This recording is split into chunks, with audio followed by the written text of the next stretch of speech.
이제 잠시 뒤면 결과가 발표가 될 텐데요. 전당대회 결과 전망을 좀 해보도록 하겠습니다. 김영주 전 민주당 의원, 이승훈 변호사, 이준우 국민의힘 미디어 대변인과 함께합니다. 어서 오세요. 어서 오세요. 네, 안녕하세요.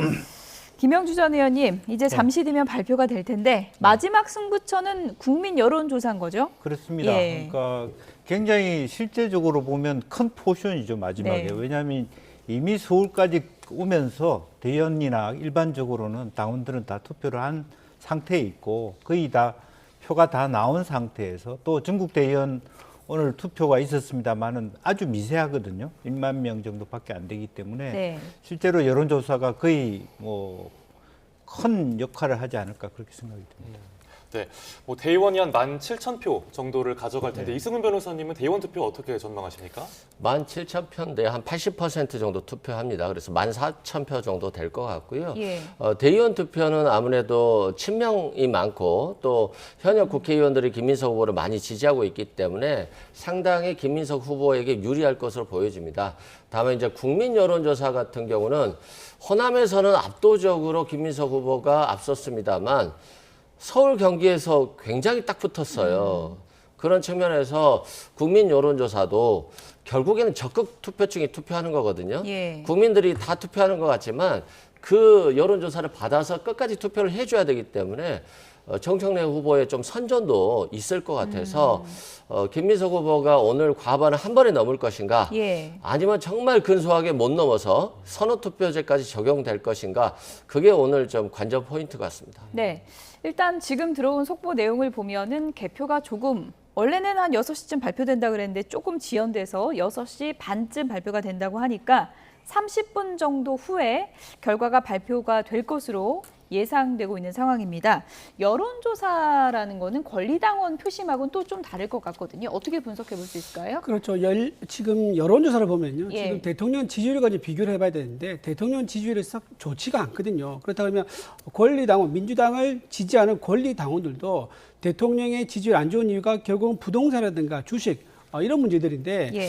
내 재산에 대해서 정부가 지켜주지 않는다든가 내 재산을 가져간다든가 또 뺏어간다든가 이런 느낌이 들면 아무리 민주당을 지지하는 권리당원이라 하더라도 좀 망설이게 되겠죠. 이제 그런 것들이 여론조사 결과가 나왔는데 그것이 반영돼서 나오는 것이 일반 여론조사거든요. 따라서 저는 생각만큼 그렇게 김민수 후보가 높게는 나오지는 않을 것 같다라는 생각이 듭니다. 왜냐하면 명픽 후보이기 때문에 김민수 후보가 명픽 후보이기 때문에 이재명 대통령에 대한 지지율 높다. 그러면 당연히 김민수 후보의 지지율 높게 나오겠죠. 낮은 상황이라서 김민수 후보가 그렇게 썩 높은 지지율은 아닐 거다. 이렇게 예측이 되는데 다만 이미 승부를 조금 결정이 난 것 같아요. 예. 호남에서 워낙 압도적으로 표차를 벌리면서 온 데다가 수도권에서 그 반전을 못 시켰단 말이에요. 예. 그렇다면 저는 이번 이제 여론조사 결과가 전체적으로 보면은 현재 폭을 줄이느냐, 얼마나 줄이느냐 이 문제가 되지 이걸 뒤집는 상황까지는 가기 어렵지 않겠느냐 생각이 듭니다. 지금까지 정청래 후보 경쟁력 있다 이런 거 많이 분석을 해주셨는데 이제는 좀 기운 것 같다고 보시는 겁니까?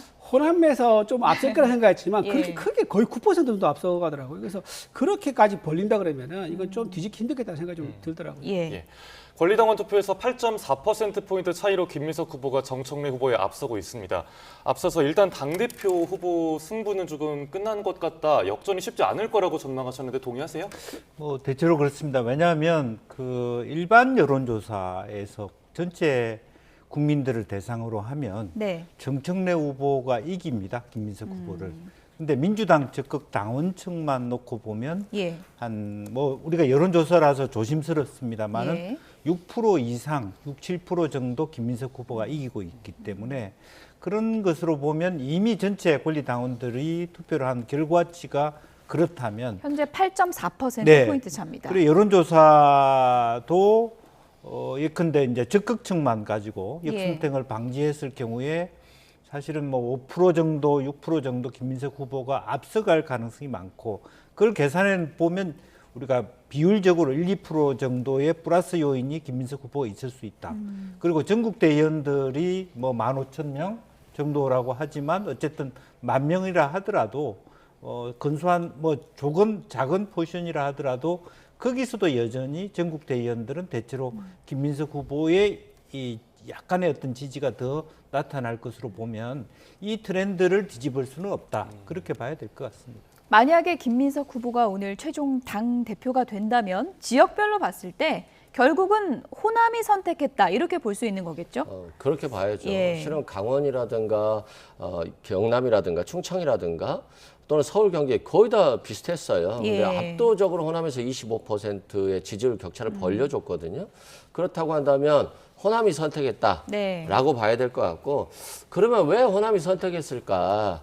뭐 반도체 투자 굉장히 중요한 것 같아요. 아, 우리 호남에도 이제 반도체 미래 먹거리가 들어오구나 라는 생각을 가졌는데, 그것도 있었지만 정청래 후보가 당대표 하면서 호남 같은 경우는 공천하면 바로 당선이거든요.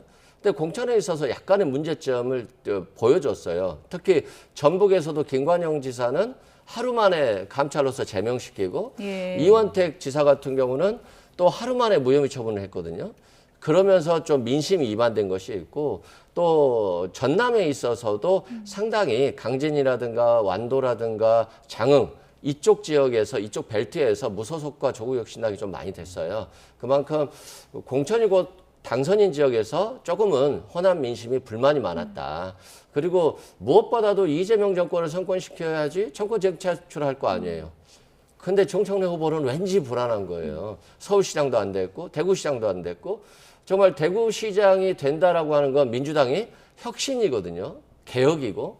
근데 거기에 대해서 정청래 후보가 오히려 마이너스를 많이 줬다는 점에 있어서는 지금 이제 총선과 예. 정권 재창출에는 정청래 후보로는 안 된다. 예. 이 민심이 강했던 것 같습니다. 네, 김명주 전 의원님. 그러니까 예. 좀 그 안으로 좀 들어가 보면 관전 포인트가 전북과 전남이 갈라지지 않을까 그런 어떤 우리가 궁금증이 있었습니다. 왜냐하면 전북에 있어서 어떤 지사를 정청래 후보가 그 지지한 후보가 도지사가 됐고 이제 그렇기 때문에 또 하나는 사실은 반도체 부분도 전북이 좀 소화된 거 아니냐, 홀대한 거 아니냐 이런 민심이 어떻게 반영될까? 근데 그 결과는 오히려 전남보다 전북이 더 김민석 후보를 더 선호하는 그런 결과를 낳았습니다. 결과적으로는 저 호남의 유권자들이 어쨌든 이재명 정부의 성공이 우선시돼야 된다. 그리고 또 한편으로는 그 안에서의 어떤 뭐랄까요, 전북의 민심이 만약 여기서도 전남이 압도적으로 김민석 후보를 지지하는데 전북은 그렇지 않을 경우에 예. 과연 이재명 정부에서 전북이 더 많이 소외나 손실을 가져올 수 있다는 위기의식이 또 하나 그 안에 그랬겠군요. 숨어 있지 않겠나 하는 생각이 듭니다. 정청래 후보가 그래도 어머니라고 하면서 호소를 그렇게 했는데 네. 그건 좀 안 통한 겁니까? 그렇습니다. 예. 실제적으로 정청래 후보가 본적을 더 거꾸로 올라가면 사실은 전북이라고 해요. 예. 지역구가 이렇게 나누어지면서 충남으로 들어갔지만 이제 그런데 공을 많이 들였죠. 실제로 들었습니다만은 전체적으로 호남이 집단적인 어떤 선택을 하는 것은 사실은 그 어떤 소지역주의 그런 걸 떠나서 이재명 정부가 이번 지방선거의 결과가 다음은 없다라고 하는 것을 나왔기 때문에 저는 판단합니다. 서울시장도 지고 또 아까 우리 송영길 후보가 얘기했습니다마는 재보궐선거에서 4석을 내주고 했을 때 이재명 정부의 그 굉장히 안정적 뒷받침이 절실하다라고 네. 하는 것을 호남이 선택했다 그렇게 봐야 될 것 네, 같습니다. 이준호 대변인. 그 투표율도 저는 좀 관련이 있는 것 같아요. 투표율. 지금 호남을 제외한 나머지 지역에서는 투표율이 40대 초반이었습니다. 예. 그런데 호남에서는 투표율이 전북에서는 50% 넘었고 전남 광주에서는 거의 50% 가까이 되는 이런 높은 예. 투표를 보였었는데 계속 나왔던 얘기가 뭐냐면 투표율이 높으면은 김민석 후보가 유리하다라는 얘기 굉장히 많이 나왔었어요. 조직 동원이 안 통한다. 그렇죠. 이렇게 예. 되는 그렇게 겁니까? 이제 예. 많이 봤던 거죠. 근데 호남을 제외한 곳에서는 투표율 낮게 나왔기 때문에 40대 초반 그렇기 때문에 정청래 후보가 유리하겠다라는 분석이 많았었습니다. 근데 호남에서 투표율 높은 투표율 나오면서 이제 격차를 벌였는데 그게 한 4% 정도 격차다. 4%포인트. 그렇다 그러면 아마 좀 여론조사 결과를 받아보면서 뒤집을 가능성이 있었겠지만 8.4%포인트나 많은 투표율에 의해서 격차를 벌렸기 때문에 이 정도 격차는 사실상 뒤집기 어렵지 않겠느냐. 그래서 이번에 과반수 투표로 김민석 후보가 승리를 하느냐 아니면은 선호 투표제로 승리하느냐 거의 이 두 중에 하나인 그런 상황까지 와버렸다. 어쨌든 높은 호남에서 투표 참여율이 이번 결과를 좀 가르마 타게 되는 그런 주요 원인 중 하나가 아닌가 싶습니다. 네, 방금 말씀하신 부분, 그러니까 김민석 후보가 과반에 성공할지 아니면 선호 투표제로 갈지가 이제 중요한 포인트가 되는데 어떻게 전망하십니까, 변호사님? 과반이 될 수도 있죠. 근데 선호 투표가 중요한 것 같지는 않아요. 예를 들어서 정청래 후보가 본경선에서 1위를 놨다. 근데 선호 투표 해보니까 결과가 뒤집어졌다라고 한다면 정청래 후보 쪽에서 굉장히 반발이 심하겠죠. 예. 그런데 겨우 뭐 한 1% 정도 차이로 과반이 못 돼서 김민석 후보가 1등이 났는데 그 1%를 송영길 후보의 2순위 표가 맞춰줬다라고 해서 정청래 후보가 결선 투표로 갔다고 해도 어차피 안 되는 거거든요. 그래서 지금은 정청래 후보 지지자들이 선호 투표를 가지고 문제를 삼기는 어려울 것 같다는 생각이 들고요. 아니 그렇잖아요. 대통령도 권력이 너무 강하면 견제 심리가 있잖아요. 근데 정청래 당대표 같은 경우는 지방선거 다 공천했잖아요. 그럼 총선까지 공천을 다 한다? 그럼 총선 공천까지 끝나면 결국 대선까지 영향력을 압도적으로 쓸 수 있는 거거든요. 이걸 막아야 된다라고 하는 것이 많은 당원들의 의사였고 그런 표심이 결국에는 김민석 후보에게 간 것이고 명청대전보다는 좀 청와대와 같이 가면서 정부도 성공시키고 또 쓴소리도 예쁘게 전달하면 좋잖아요. 뭔가 불협화음이 있는 것처럼 안 보이고 그런 측면에서 정청래 전 대표는 예쁘게 전달을 안 했습니까? 예쁘게 전달이 안 되는 거죠. 그 예. 자기 주장이 강하는 거예요. 예. 그 마지막으로 보면 정청래 후보가 아젠다가 없었어요. 예. 아유 검찰 개혁 다 끝났고 1표지 다 끝났는데 그러면 나는 이제 다음에 무슨 개혁을 하겠다라고 해야 되는데 송영길 후보가 사법 개혁을 얘기했잖아요. 예. 그럼 정청래 개혁은 아무것도 없는 거예요. 국민들께 보여주는 메시지가 없는 거예요. 이성윤 후보가 그러잖아요. 검찰 개혁 다시 돌아오면 어떻게 해야 되냐. 예. 1인 1표 다시 돌아오면 어떻게 해야 되냐. 그런 거 걱정하면 할 수 있는 게 뭐가 있겠어요. 예. 그런 측면에서 정청래 후보가 자신의 강점이라고 주장했던 개혁 아젠다가 이어가질 못한 것이다. 예. 라고 생각합니다. 근데 뭐 일정만 보면 저는 뭐 워낙에 이제 관록의 새 후보지만 이 일정을 다 소화하는 것도 체력전도 참 대단했다 이런 생각이 들고 새 후보 모두 참 고생하셨다 이런 생각이 드는데요. 송영길 후보 얘기를 해보면 일단 뭐 2대1 싸움이다 이런 얘기가 있었는데 배드캅 역할을 정말 충실히 했다 뭐 이런 분석이 나오고 있는 것 같습니다. 그렇습니다. 예. 그러니까 조금 더 말도 이렇게 시원시원하게 하면서 예. 전체적으로 쉽게 얘기하면 정청래 후보 측에서 또 최고위원까지 포함해서 지방선거 이겼지 않느냐 뭐 이렇게 그렇게 얘기하는 데 대해서 반박을 하지 않습니다. 보궐선거에서 4석까지 내어줬는데 또 하나는 내가 만약 대표였다면 대구시장은 뺏기지 않았겠다. 예. 대구시장을 가졌다라고 하면 수문시장이 잠을 자면서 가져왔으면 다음 대선도 넉넉하게 할 수 있었을 텐데 이런 식으로 얘기함으로써 그게 현실성이 있다 없다를 떠나가지고 정청래 후보 측이 얘기하는 부분에 대한 반박을 해버리는 것이죠. 그러면 조금 더 김민석 후보는 쉽게 자기 목소리, 자기 현안, 미래지향적인 얘기부터 할 수 있고 또 하나는 사실은 서미아 후보가 가진 어떤 굉장히 매기 역할이 있었던 것 같습니다. 뭐 최고위원 선거에서 예. 사실은 과거 방식으로 보면 예. 사실은 여성 최고위원이 하나 정해져 있잖아요. 예. 거의 수석이 되든 그런 과거 방식, 우리 때 방식은 사실은 이렇게 최고위원을 고를 때 그 다음에 여성 제일 먼저 제끼는 게 여성 후보였어요. 예. 근데 이번에는 그렇지 않고 오히려 끝날 때까지 호남을 지내오면서 그 여성 후보가 2명 들어가는 것이 공고화됐다. 예. 이게 이번 전당대회에서 눈여겨볼 만. 그러니까 사실은 어떻게 보면 김명호 후보가 과거 방식으로 보면 중간 정도 올라갔어야 돼요. 근데 그렇게 하지 못하고 지금 거의 말로 마지막으로 간당간당하게 떨어졌다는 것도 과거하고 다른 모습이다. 그렇게 봐야 될 것 같습니다. 네. 최고위원 선거도 정말 마찬가지로 치열하게 펼쳐지고 있는데 그 민주당 박지원 의원이 그렇게 얘기했더라고요. 영화 오디세이보다 재밌다. 최고위원 선거 과정이. 동의하십니까? 예, 그렇게 볼 수 있을 것 같아요. 지금 이제 김용 후보가 5위, 그러니까 뭐 3위까지는 못하더라도 5위, 4위 정도에서 저는 최고위원 당선되지 않을까라고 예상을 했었는데 갑자기 또 이성용 후보가 4위로 치고 올라오면서 김용 후보가 순위권 밖으로 밀렸단 말이에요. 네. 아, 역시 수도권에서 민심이 굉장히 좀 무섭거나 생각이 좀 들어요. 이건 이재명 정권에서 굉장히 긴장하면서 이거는 반성을 해야 될 포인트라고 그 생각합니다. 세 명이 되냐, 두 명이 되냐가 왜 중요한지 좀 설명 좀 해주세요. 만약에 그 김민석 후보가 당 대표가 되면서 정청래 친명이사로 불리는 사람이 최고의 3명이 되면 당 지도부가 아무래도 일관된 목소리를 내기가 좀 힘들겠죠. 그러니까 반대 목소리가 좀 더 힘을 받게 되는 이런 상황이 된 거고, 이게 2015년에 이런 비슷한 경우가 있었어요. 그때 민주당의 그 문재인 전 대표, 그다음에 주순영 수석 최고가 있었는데, 그때 이 수석 최고와 최고위기 갈등도 있었었고, 수석 최고와 또 당 대표의 갈등도 있어가지고요. 그때 보궐선거에 4곳 전부 다 패배했었는데, 그때 당 대표 물러나라, 지도부 전부 다 사퇴하자, 이런 얘기까지 나왔었거든요.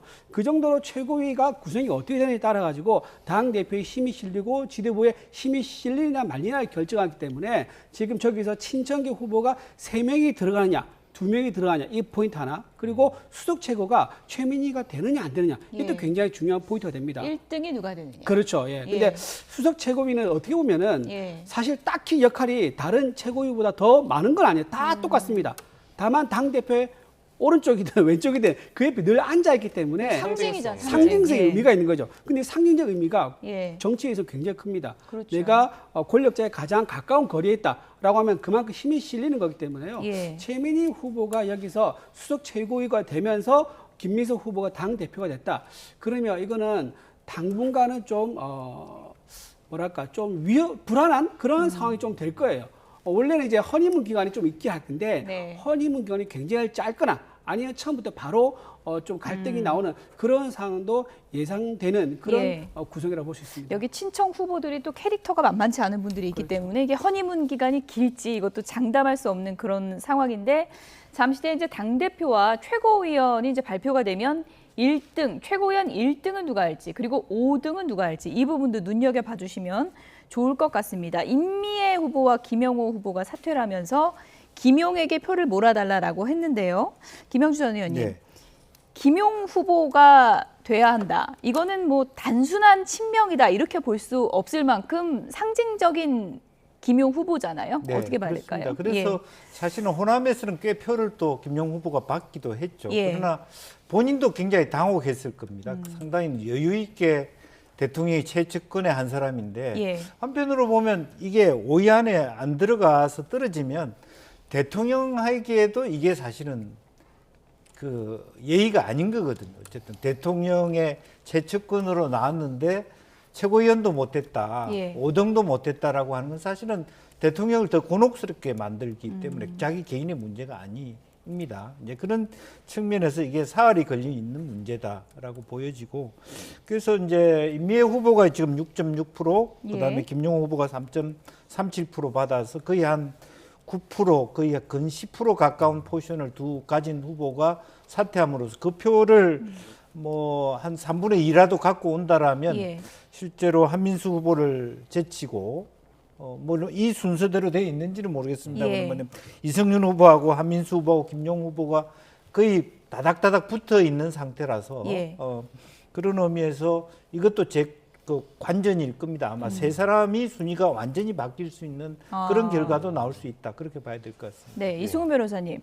만약에 김민석 당대표가 됐는데 일단 김용 전 부원장, 김용 후보가 안 되고 한민수 후보가 5위가 되고 수석 최고위원은 최민희 후보가 된다면, 김민석 만약에 후보가 당대표가 된다면 어떤 지도부 모습이 될까요? 예를 들어 최고위원 때마다 이제 공개 발언들이 나오지 않겠습니까? 어떤 모습을 상상해 볼 수 있는 거예요? 예전에 서청원, 김무성 당대표 시절에 봉숭아학당이라는 얘기가 나왔잖아요. 근데 그렇게 되지는 않을 것 같고, 왜 그러냐면 다 정청래 후보 지지한다라고 하면서 다 본인들이 친명이라고 하잖아요. 지도부 구성됐더니 계속해서 이재명 대통령 공격하거나 김민석 후보가 각을 세운다라고 한 다음에 당대표랑 각 세우면 친명이 아니라는 게 확인되는 거잖아요. 그래서 저는 오히려 이분들이 화합과 통합 얘기를 더 할 수 있다라고 저는 보고 있고, 본인들이 개혁한다라고 하는데 더 이상 개혁할 게 없으면 다툴 것도 없잖아요. 그래서 저는 그렇게 걱정하지 않는다 말씀드리고, 김용 후보 같은 경우는 대통령의 최측근이 맞죠. 그런데 뭐 대통령이 직접적으로 지원하고 있지는 않아요. 다만 당원들이 김용 후보 정도는 우리가 최고위원 만들어줘야 된다. 대통령을 지극히 잘 모셨고 예. 그 구속돼서 고생도 했는데 김용 후보 하나 만들어야지. 라고 하지만 네. 사실상 평당원으로서 최고위원에 도전한다는 게 굉장히 힘들어요. 그렇죠. 일단 보좌관도 없잖아요. 다 자원봉사자입니다. 지금 현재. 그렇군요. 그래서 자원봉사자들이 글을 써주고 함께하고 뛰고 있기 때문에 그 조직에 오히려 열세인 측면이 있습니다. 그럼에도 불구하고 지금 6위까지 올라왔고 오늘 잘하면 대의원 투표에서 그리고 국민 여론조사에서 잘만 받는다라고 한다면 예. 최고위원이 될 수 있는 건데 이건 정말 노력해서 얻은 거예요. 만약에 이전에 뭐 된다라고 공천 한다면. 배제된 것도 좀 여론에 반영이 된다고 그렇죠. 보십니까? 본인이 다 예. 희생했었잖아요. 예. 아니 뭐 당신 구속됐다 나와서 재판 아직 확정 안 됐는데 왜 나오려고 하냐 해서 본인이 포기한 거잖아요. 다 대통령을 위한 어떤 희생을 해왔기 때문에 예. 마지막에 또 결집을 해서 좀 김용 후보가 최고위원이 됐으면 좋겠다 이런 바람이 있습니다. 예. 잠시 후 발표될 순위 테이블에 1위 그리고 5위에 누가 이름을 올리느냐가 제일 좀 관전 포인트가 될 텐데 앞서 말했던 수석 최고위원의 상징성을 봤을 때 지금 최민희 후보 그리고 박선원 후보 간의 차이가 0.31%포인트 차입니다. 이게 뒤집힐 가능성 있다고 보십니까? 가능성이 있죠. 너무 깻잎 반장 차이로 붙어 있으니까 저도 이거 예측하기 너무 힘들어요. 예. 힘들고 저는 최고위원들과 당 대표의 관계가 당 대표가 한 방이 되느냐 아니면 선호 투표제로 해서 되느냐 이 차이로 굉장히 많이 달라질 거라 생각이 듭니다. 만약에 한 방에 과반 투표에서 당 대표가 되지 않습니까? 그러면 이재명 대통령이 픽한 후보가 과반 투표했다. 오케이, 힘이 실릴 겁니다. 근데 과반 투표가 안 돼서 선호 투표제로 당선이 되면은 아니 세상에 대통령이 이렇게 공개적으로 밀어줬는데 과반 투표를 못했다고 하면서 본인 리더십에 대한 불안감이 있는 겁니다. 그러니까 즉 정치적 한계가 있을 수밖에 없는 당권을 가지게 되는 거죠. 그러면 정청래 후보는 그런 문제를 해소하기 위해서 김민석 후보는 그런 문제 해소하기 위해서 적극적으로 친청계에다가 유화적인 제스처를 취할 가능성이 높습니다. 예. 본인의 당권, 당 지도부의 리더십을 유지하고 지키는 것을 못하게 되면 완전히 무너지면서 계속 정부가 갈등을 세울 수밖에 없을 거거든요. 그래서 예. 제가 보기에는 과반이 아닌 이제 선호 투표제로 해서 김민수 후보가 당선된다 그러면은 아마 적극적으로 친청 최고위원들에게 유화책을 쓰면서 또 지명직 최고위 또 있지 않습니까? 예. 그것도 의외로 떨어진 정청래 후보의 좀 제안 또는 조언을 받아가지고 예. 최고위 한 명을 또 임명하는 그런 또 변수가 생길 수도 있을 거다. 지명직을 좀 두고 이야기를 한다는 저는 거죠. 이제 네. 넓게 보면 그것도 충분히 가능하다라는 생각도 듭니다. 네. 아니, 말이 안 되는 소리죠. 어떻게 김민석 후보가 당대표가 됐는데 지명직을 갖다가 한 명을 주면은 거의 동률이 되는 거예요. 말이 안 된다고 생각되고요. 또 대통령이 직접적으로 밀어준 적은 없어요. 호남 반도체 투자를 통해서 김민석 후보가 그 덕을 많이 봤지만 그렇다고 해서 노골적으로 김민석 후보를 밀진 않았기 때문에 과반 득표를 못했다고 대통령이 부담이 된다? 전혀 그렇게 생각하지는 않고요. 또 김민석 후보가 상당히 처음에는 좀 힘들게 시작했었어요. 그럼에도 불구하고 과반 가까이 왔다는 것도 예. 저는 김민석 후보가 역할을 했고 다만 이제 이번 전당대회에서 가장 돋보인 부분은 송영길 후보인 것 같아요. 예. 열심히 싸웠고 예. 정청래 후보한테 왜 나왔냐고 그러잖아요. 뭐 다 했으면 됐지. 예. 그만큼 송영길 후보의 역할도 컸기 때문에 앞으로 당청 관계는 김민석 후보와 송영길 후보가 잘 예. 적절히 타협해 나가면서 한다라고 한다면 잘 이끌어 갈 것으로 예. 보여집니다. 송영길 후보가 꼴찌로 완주하는 게 얼마나 힘든지 아냐 그런 말도 또 했던 것도 이제 기억이 나고 그런데 이제 통합의 과제가 이제 많이 중요하고 보통은 김영주 전 의원님 네. 저도 뭐 이런 전당대회 보면 항상 후보들 이런 날에는 통합 얘기하지만 정치 현실이 그렇지가 않잖아요. 송영길 후보가 뭐 정청래 후보에게 붕어의 큐라는 말도 했고 그리고 뭐를 자른다 이런 말도 했고 앞서도 말씀하신 것처럼 뼈 해장국도 3번 우리면 뭐 물도 안 나도 이렇게까지 어떻게 보면 모욕을 준 건데 네. 이게 화합이 좀 잘 될까요? 글쎄요, 이제 오늘도 첫 발언은 송영길 후보가 정청래당 이런 식으로 하면서 굉장히 비판적으로 나왔습니다만은 마지막에 가서는 정청래, 소위 최민희 이런 후보들의 입장도 충분히 이해가 된다. 예. 그리고 마지막에 얘기를 했잖아요. 우리 함께 가자 우리 이 길을 이 말로 마무리를 했잖아요. 연설을. 그러니까 그래도 우리가 같이 함께 가야 된다라고 했고 정청래 후보 또한 우리의 차이가 그래도 다른 당의 차이보다 크겠나. 이게 이재명 대통령이 얘기다 하면서 얘기를 했습니다. 예. 오늘은 다 그래도 후보들이 각각 자기 이야기를 하면서도 함께 가야 된다는 톤으로 마무리를 지은 것 같다는 생각이 듭니다. 이준우 대변인님 생각은 조금 다를 것 같긴 한데 네. 국민의힘 성일종 의원은 정청래 후보랑 조국, 유시민은 한 몸이다. 당이 깨질 것이다. 뭐 이런 발언도 했더라고요. 어떻게 보십니까? 그게 상당히 일리가 있는 얘기입니다. 왜냐하면 정청래 후보에게는 이번에 전당대 패배지 않습니까? 그러면 총선 공천권이 있는 당 대표인데 김민석 후보가 과연 정청래 계파, 소위 정청래 계파들을 가만 살려두겠느냐라는 생각해보면 답이 뻔해요. 그러지 않을 겁니다. 왜냐하면 이재명 대통령이 당 대표 시절에 어떻게 했습니까? 본인이 당을 장악하고 그 장악한 당의 힘으로 대통령 출마까지 나가는 이런 상황을 분명히 만들었단 말이에요. 그러면서 비명 행사를 철저하게 누가 뭐래도 그걸 밀어붙였거든요. 아, 이렇게 하니까는 대통령까지 올라가는구나라는 것을 정청래 후보가 아주 가까이 옆에서 봤기 때문에 예. 아마 내가 이번에 떨어지게 되면은 나를 포함해서 전부 다 싹 정리를 하는 그런 비청 행사가 일어날 가능성을 알고 있습니다. 따라서 그렇게 되면 본인 정치 인생은 이제 없는 거죠. 하지만 만약에 당을 하나 만들어서 차려서 나온다면 그게 성공할 가능성이 반반쯤 되겠죠. 그러면 여기는 아예 실패할 가능성이 확실한 거고 여기는 반쯤 성공하고 반쯤 실패할 수 있다. 가능성이 좀 있다 그러면 어느 걸 선택하겠습니까? 당을 하나 만들어가지고 따로 한번 이재명 대통령과 차별화 전략을 펼치면서 새로운 대안주자로 한번 나서보는 그런 전략을 펼 가능성이 있기 때문에 정청래 후보가 분당할 가능성이 있다라고 예. 전문가들 주변에서 얘기하고 제가 있는 거죠. 한마디만 예. 하면요. 만약에 서울시장을 민주당이 먹었다면 네. 그런 가능성이 있었다고 봐요. 다음에 그래 친문 입장에서 예. 유시민 작가 입장에서 정청래 대표 입장에서 보니까 뭐 야당 지리멸렬하고 장동영 대표 계속 우리 편이고 서울시장까지 다 먹었다. 다음에도 우리에게 기회가 오네. 이런 판단이 가능했을 것입니다. 지방선거 전에는 그게 의미가 있었다고. 예. 이번에 호남의 선택은 뭡니까? 개표를 해보니까 다음에 민주당이 먹는다는 보장이 없어요. 송영길 후보 얘기나 다 얘기해. 서울시장 졌습니다. 보궐선거 4개나 잃었습니다.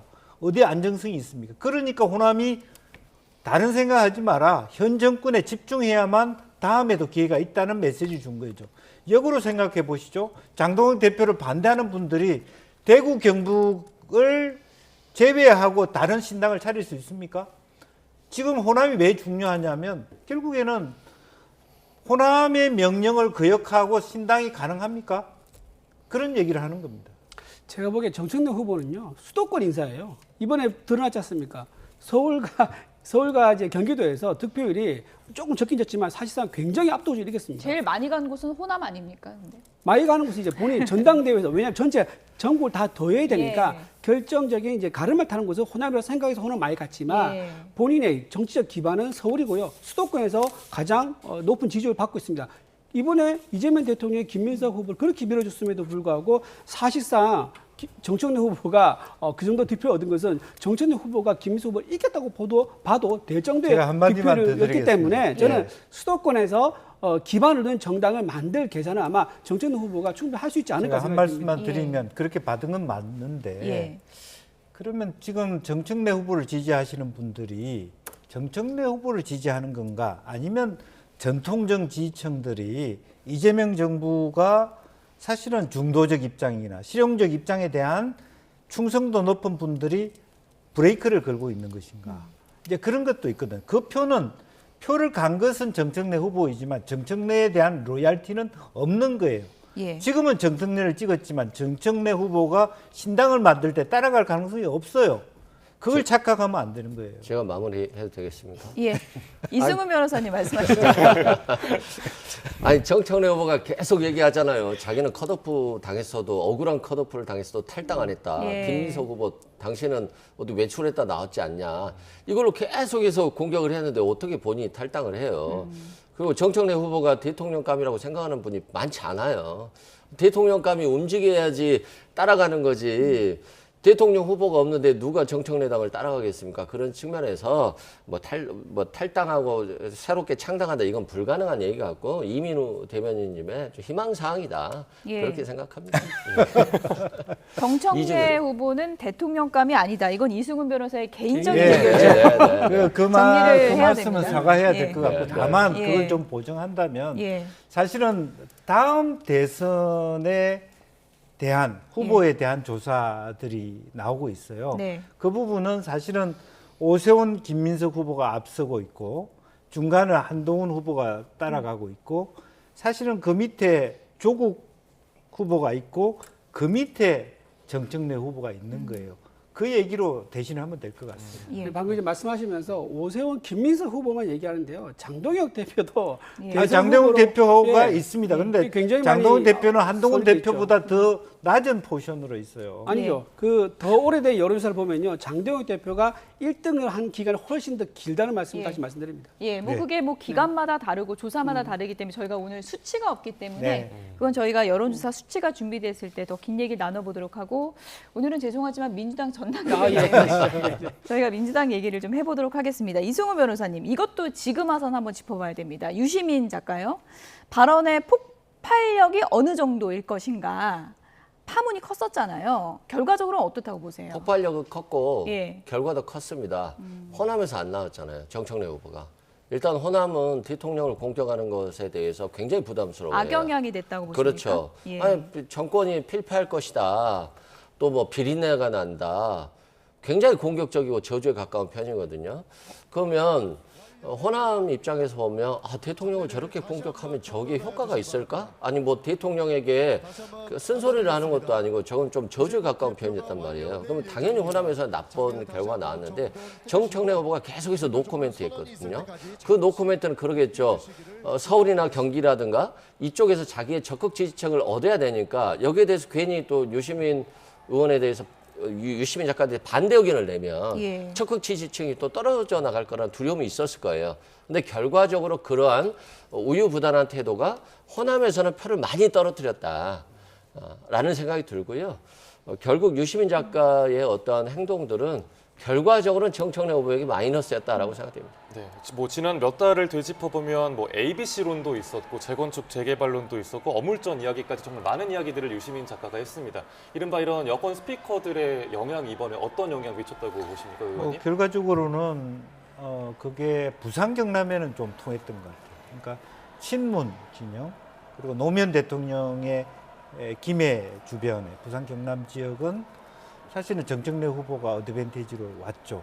근데 그보다 큰 결국에는 선거라고 하는 것은 유권자의 표수가 많은 지역이 중요한데 방금 이승훈 변호사 말씀처럼 호남에서는 그게 독이 됐단 말이죠. 이제 그런 면에서 또 과거로 해소해 보면 저도 열린우리당 출신입니다만은 개혁당에서 소위 구민주계를 공격했잖아요. 유시민 작가가 상징적으로 정치를 시작했을 때 그런 데 대한 과거 앙금들이 또 있는 거거든요. 예. 네, 그런 부분에 대해서 사실은 이것이 잘못하면 과거로 지향하는 소지역주의가 되어가는데 그런 것들을 좀 극복해야 되지 않느냐 그렇게 보여집니다. 네, 대전 컨벤션 센터 현장 저희가 현장 화면 계속 보여드리고 있고요. 6시 30분에 발표될 네, 이제 예정이다. 개표가 또 완료돼서 속보 전해드렸는데 이제 개표 곧 마무리를 하기 발표가 위한 되지 않을까 작업에 예상을 들어가고 해봅니다. 지금 당원동 당대표 지원께서는 후보들 잠시만 모습도 앉아서 보이고요. 대기해 주시면 감사하겠습니다.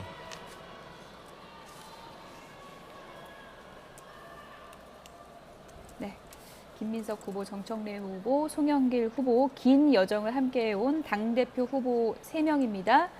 잠시 뒤면 민주당의 차기 당대표 얼굴이 확정되고요. 최고위원 5명이 누가 될지도 결과가 발표가 됩니다. 네, 일단 지금까지의 결과를 다시 한번 짚어드리면 김민석 후보가 누적 순회 경선에선 정청래 후보에게 8.4%포인트 앞서 있고요. 그 득표율로는 49.91%입니다. 다만 영남권 등 가중치는 적용이 되지 않은 수치입니다. 또 최고위원 누적 득표율도 짚어드리면 최민희 후보가 16.91%로 1위를 달리고 있고요. 그 뒤를 박선원 후보가 16.6%로 뒤쫓고 있습니다. 서미화 후보가 15.18%로 3위고요. 친청 기록을 이루는 이성윤, 한민수 후보가 각각 4, 5위, 그리고 당선권 밖에 김용 후보가 13.62%를 얻고 있는데 이 5위와 6위의 차이는 크지 않아서 잠시 후 발표될 결과를 지켜봐야겠습니다. 이번 전당대회는 이제 대의원 권리당원 70% 그리고 국민 여론조사 30%가 합산이 됩니다. 지난 14일에서 15일에 실시한 국민 여론조사 결과를 더해서 결과 발표가 이루어지고요. 1위 후보가 과반을 넘을 경우에 바로 확정이 되고 과반이 넘지 않는 경우에는 이제 선후투표제가 적용이 됩니다. 지금 3명의 후보 모습을 계속 보여드리고 있고요. 이제 무대 위에 올라와서 결과가 발표가 될 것 같습니다. 이승훈 변호사님, 누가 당원 되든 여러분, 지금 결정 많이 떨리시죠? 예. 현장에서 네. 소리가 나오고 있는데 잠시 좀 앞에 서 들어보겠습니다. 있는 저희도 많이 떨립니다. 근데 우리 후보님들께서는 정말 어떻겠습니까?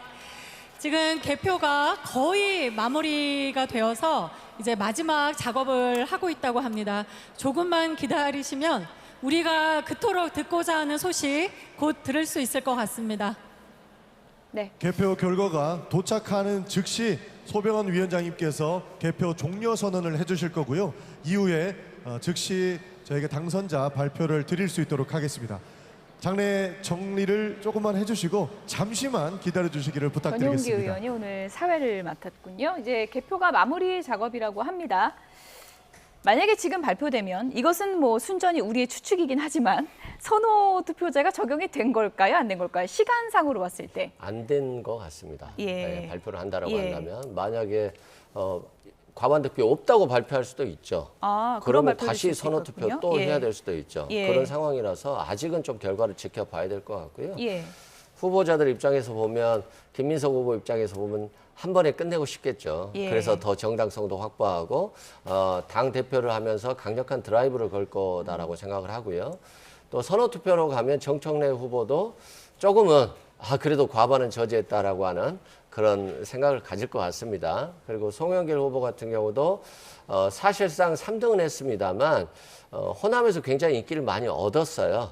이번에는 김민석 후보지만 다음에는 송영길 찍어주겠다 이런 분들도 많아서 세 분 다 그래도 이번에 진검승부 잘 한 것 같습니다. 이번에 결과가 나오면 또 대통령께서 세 분들을 또 후보를 모셔서 아마 식사하면서 또 예. 통합으로 메시지를 보여줄 것 같고요. 김민석 예. 후보도 또 당대표가 되더라도 또 통합 메시지를 계속해서 낼 것으로 보입니다. 네. 뭉쳐야지 이긴다고 하지 않았습니까? 김영주 전 의원님. 네. 청와대도 유심히 보고 있겠죠. 뭐 보고 있겠죠. 아무래도 김민석 후보가 오늘 뭐 대통령 메시지에서는 어쨌든 하나 돼야 된다. 예. 이 여러 번 대통령이 예. 단합을 강조했고 또 문재인 대통령께서도 똑같은 그런 말씀하셨던 그만큼 이번 전당대회가 굉장히 우려할 정도로 많은 사람이 우려할 정도로 서로 간에 비난이 많이 있었습니다. 당원들도 많이 갈라져 있었고 뭐 그런 부분이 있었는데 이제는 마무리해야 될 지점이라고 보여지고 어쨌든 그럼에도 불구하고 오늘 전당대회는 이미 거의 그 뭐랄까 무게추가 정청래 좀- 후보 쪽에 최고위원들의 연설을 보면 예. 이미 패색이 짙다는 것을 거의 아, 스스로 발언하는. 왜냐하면 당의 룰이 변경이 됐다든지 여러 가지 어떤 진행의 문제점, 뭘 분리했다든지 이런 것들을 많이 내므로써 이미 패배를 자인하는 듯한 그런 모습들이 보여졌다. 그렇게 봐야 될 것 같습니다. 네. 당대표 후보 3명 사이에서는 이제 많은 분들께서 이제 무게추가 사실상 기울었다 이런 이제 평론을 해주시고 계시고 최고위원회 이제 5명인데 5위를 누가 할지 이 부분도 상당히 좀 관심이 쏠리고 있는 출력 상황입니다. 이후에 이 현장으로 오고 있는 시간이 조금 더 지연되고 있는 것 같습니다. 네. 따라서 잠시만 대기해 주시면 개표 투표용지 결과가 조금 결과 용지가 지연되고 있는 것 도착하는 같습니다. 즉시 당초에는 안내를 6시 드릴 반 건데 발표라고 했는데 잠시만 기다려 주시기 바랍니다. 네, 조금씩 지연되고 당원 있는 여러분, 상황인 것 같네요. 드디어 우리가 그토록 기다리던 개표가 완료되었다고 합니다. 네. 개표는 완료됐다고 소병원 하네요. 중앙당 선거관리위원장께서 개표 종료 선언을 해 주시겠습니다.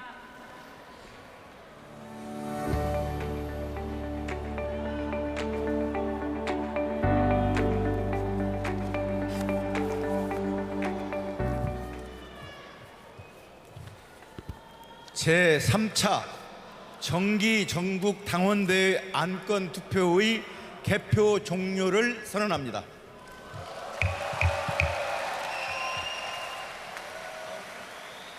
네, 이제 윤은옥 전국당원대회 의장께서 집권이기 이재명 민주당 정권의 성공을 위한 전당원 결의문 그리고 전국당원대회 권한 위임의 건에 대한 개표 결과를 발표해 주시겠습니다. 네, 윤우덕 전국당원대회 의장님께서는 앞쪽 무대로 나와주시기를 부탁드리겠습니다. 네, 먼저 최기상 전당대회 준비위원회 총괄본부장께서 전국 당원대회 안건 투표 결과를 전달해 주시겠습니다.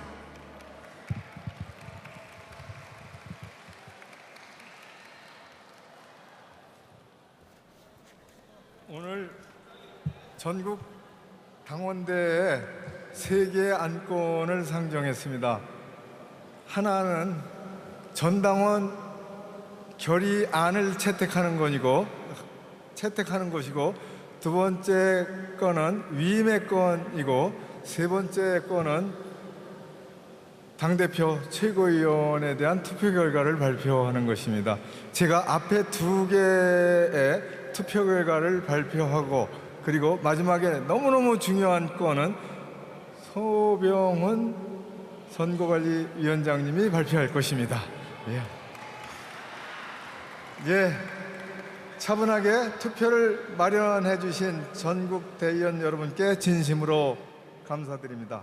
아울러 전당대회 기간 동안 관심과 애정을 아낌없이 쏟아주시고 투표에 참여해 주신 당원 동지 여러분 그리고 국민 여러분들께 감사의 말씀을 드립니다. 그럼 1호 안건 집권 2기 이재명 민주당 정권의 성공을 위한 전당원 결의문 채택의 건을 개표 결과를 말씀드리겠습니다.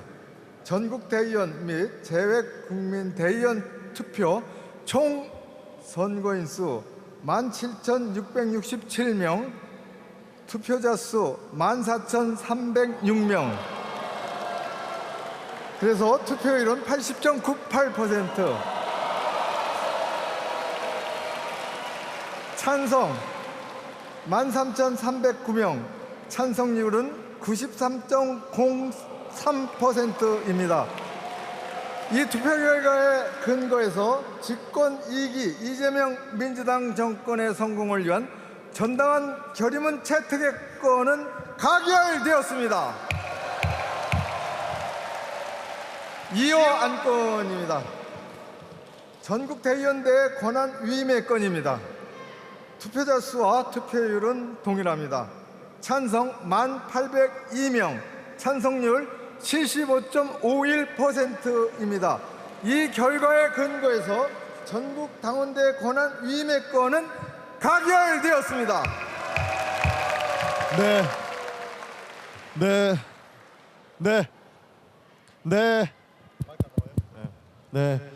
윤우덕 의장님 수고하셨습니다. 감사합니다. 여러분, 너무나 오래 기다리셨습니다. 이제 당대표와 최고위원 선거 결과를 발표하겠습니다. 네, 선거 결과 발표는 소병훈 선거관리위원장님께서 대신해 주시겠습니다.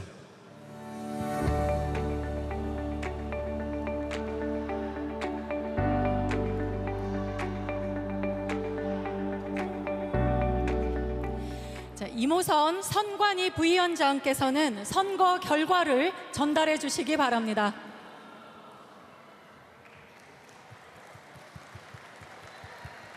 선거 결과가 드디어 전달됐습니다. 드디어 지도부 선출을 위한 약 한 달 동안 여정이 마무리되었다는 뜻입니다. 그럼 개표 결과를 소병훈 중앙당 선거관리위원장님께서 발표해 주시겠습니다. 오래 기다리셨습니다. 안녕하십니까. 존경하는 당원, 전국 대의원 동지 그리고 국민 여러분, 더불어민주당 중앙당 선거관리위원장 소병훈입니다.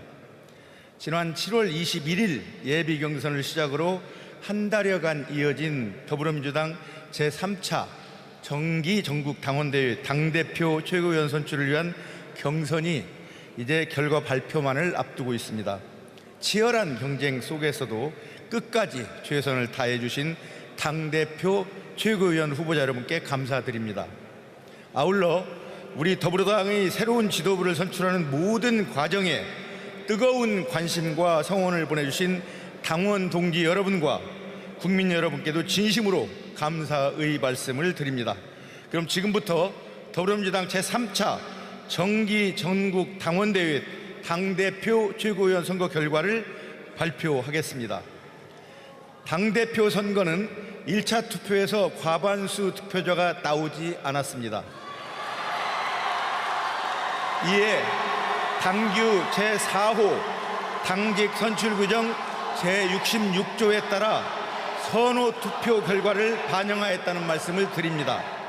또한 당규 제4호 당직 선출 규정 제48조의 2에 따라 1차 경선 결과는 공개하지 않겠습니다. 다음으로 최고위원 후보자 사퇴에 따른 득표율 산정 방법을 안내드리겠습니다. 지난 8월 16일 최고위원 후보 기호 3번 김영호 후보와 기호 8번 임미애 후보가 사퇴하였습니다. 당대표 및 최고위원 선출을 위한 경선 시행세 측 제14조에 따라 사퇴한 후보자에게 투표한 표는 무효로 처리하고 득표율 산정에서 제외하였습니다. 이에 따라 이미 개표된 권리당원 투표 결과와 국민 여론조사는 사퇴 후보자의 득표를 제외한 뒤 남은 후보자의 득표율 합계를 100%로 재환산하였습니다. 발표 순서는 먼저 권리당원 선거인단의 누적 투표 결과를 발표하고 이어서 전국 대의원 투표 결과와 국민 여론조사 결과를 발표하겠습니다.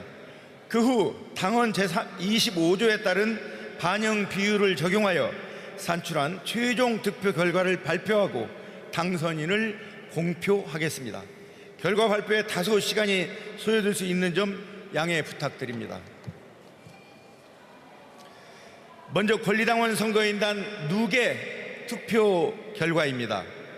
권리당원 선거인단 수 152만 7,261명, 투표자 수 76만 9,051명, 투표율 50.35%입니다. 먼저 최고위원 후보입니다.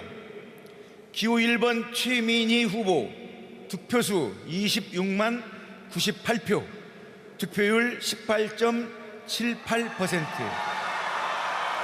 기호 2번 김용 후보, 득표수 20만 9,432표, 득표율 15.13%.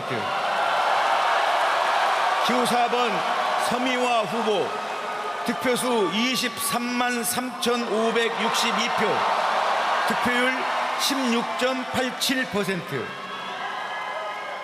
기호 5번 한민수 후보, 21만 1,806표, 득표율 15.30%. 기호 6번 이상윤 후보, 득표수 21만 4,499표, 득표율 15.49%. 기호 7번 박선원 후보, 득표수 25만 5,262표, 득표율 18.44%입니다. 당대표 후보입니다. 기호 2번 정청래 후보, 33만 8,809표, 득표율 44.06%. 기호 3번 김민석 후보, 43만 242표, 득표율 55.94%입니다. 이어서 전국 대의원 선거인단 투표 결과입니다. 전국 대의원 선거인단 수 17,667명, 투표자 수 14,306명, 투표율 80.98%입니다. 최고위원 후보입니다. 기호 1번 최민희 후보, 득표수 1,955표, 득표율 6.84%. 기호 2번 김용 후보 득표율 8,513표, 득표율 29.77%. 기호 4번 서미화 후보 득표수 2,711표, 득표율 9.48%. 기호 5번 한민수 후보 득표수 3,990표, 득표율 13.95%. 기호 6번 이성윤 후보 득표수 3,649표, 득표율 12.76%. 기호 7번 박선원 후보 득표수 7,777표, 득표율 27.20%입니다. 당대표 후보입니다. 기호 2번 정청래 후보 4,765표, 득표율 33.31%. 기호 3번 김민석 후보 9,541표, 득표율 66.69%. 다음은 국민 여론조사 결과입니다. 최고위원 후보입니다. 기호 1번 최민희 후보 득표율 17.88%, 기호 2번 김용 후보 득표율 14.90%, 기호 4번 서미화 후보 득표율 16.33%, 기호 5번 한민수 후보 득표율 17.24%, 기호 6번 이성윤 후보 득표율 18.49%, 기호 7번 박선원 후보 득표율 15.15%입니다. 당대표 후보입니다. 기호 2번 정청래 후보 득표율 50.70%, 기호 3번 김민석 후보 득표율 49.30%. 이상 발표된 후보자별 득표 결과를 바탕으로 최종 득표 결과를 발표하겠습니다. 이번 전국 당원대회부터는 권리당원과 전국대의원 모두 1인 1표 원칙이 적용되었습니다. 다만 제3차 정기 전국 당원대회에 한하여 당헌 제25조에 따른 전략지역인 대구, 경북, 경남의 권리당원과 전국대의원 유효 투표 결과에 5%의 가중치를 적용하였습니다. 또한 최종 득표 결과는 권리당원과 전국대의원 투표 결과를 70%, 국민 여론조사 결과를 30%의 비율로 반영하여 산출하였습니다. 최고위원 후보자별 최종 득표 결과입니다. 기호 1번 최민희 후보 득표율 18.35%, 기호 2번 김용 후보 득표율 15.26%, 기호 4번 서미화 후보 득표율 16.60%, 기호 5번 한민수 후보 15.86%, 기호 6번 이성윤 후보 16.35%, 기호 7번 박선원 후보 17.57%입니다.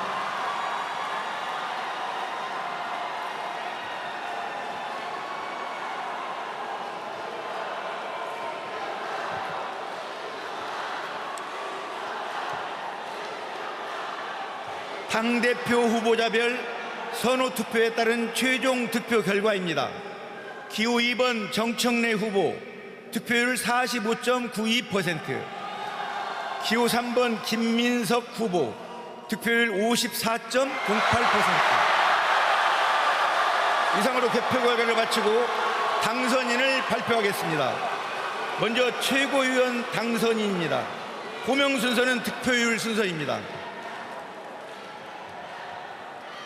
더불어민주당 최고위원으로는 기호 1번 최민희 후보, 기호 7번 박선원 후보, 기호 4번 서미화 후보, 기호 6번 이성윤 후보, 기호 5번 한민수 후보. 더불어민주당 당대표는 기호 3번 김민석 후보가 당선되었음을 선포합니다. 이상으로 발표를 마치겠습니다. 네, 소병원 위원장님 수고하셨습니다. 무대 아래로 착석해 주시기 바랍니다. 네, 더불어민주당의 신임 대표 김민석 후보가 선출됐습니다. 네, 여러분 결과 발표를 마친 지금 반드시 함께 해야 할 분들이 있습니다. 지난 한 달간 당원 여러분들의 선택을 받기 위해서 전국을 누비며 최선을 다한 우리 후보자들이십니다. 네, 당대표와 최고위원 후보로 나서주신 모든 분들께서는 무대 위로 올라와 주시기를 바랍니다. 네, 한 달간의 긴 여정이었습니다. 더불어민주당 전당대회. 맞이해주시기 바랍니다. 민주당의 신임 대표는 김민석 후보로 최종 선출됐습니다. 1차 과반을 넘지 못해서 선호 투표제가 적용이 됐습니다. 네, 지난 한 달. 네, 선호 투표 결과가 반영돼서 최종 득표율로는 김민석 후보가 54.08% 1위가 되면서 민주당 신임 대표가 됐고요. 그 뒤는 정청래 후보였습니다. 45.92%입니다.